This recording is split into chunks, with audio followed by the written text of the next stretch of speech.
Imagine a world where the chilling realities of nuclear war, historical atrocities, and societal collapse are laid bare, not through fiction, but through a lens that feels eerily real. This is the world of Peter Watkins, a filmmaker whose work is as revolutionary as it is unsettling. But here's where it gets controversial. While dystopian and post-apocalyptic themes dominate today's entertainment, Watkins was wielding them decades ago, not for shock value, but to confront audiences with uncomfortable truths. His films aren't just stories, they're mirrors held up to society, reflecting its cruelties, its power dynamics, and its potential for self-destruction. Watkins emerged from a tradition of uncompromising radicalism, a lineage shared with the likes of Edward Bond, Ken Loach, and Dennis Potter.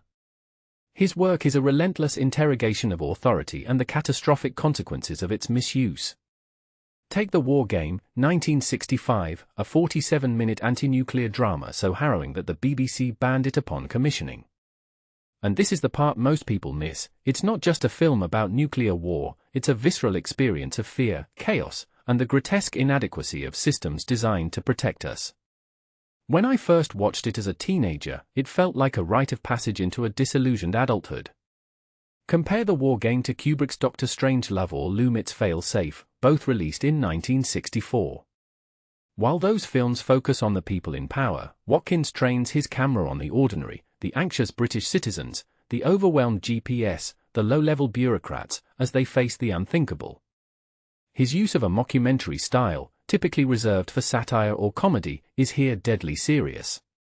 The narrator's calm, Raytheon tone, reminiscent of public information films, only heightens the horror as police officers execute irradiated casualties to prevent healthcare collapse. It's a moment that forces us to ask, how far would we go to maintain order in chaos? Watkins' earlier work, Culloden, 1964, is equally radical. By framing the 1746 battle as a modern news report, he blurs the lines between past and present, reminding us that war's brutality is timeless.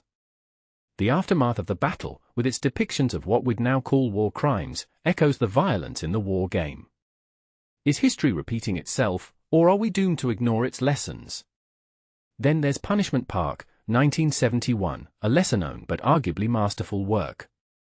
Set in a dystopian America, it follows radicals forced to choose between prison and a mysterious punishment park. The narrator's eventual breakdown is a gut-wrenching moment that challenges the audience. How complicit are we in the systems that oppress others? Watkins' career spanned decades, from the pop culture satire of Privilege, 1967, to the epic The Journey, 1987, and the historical docudrama La Commune, 2000.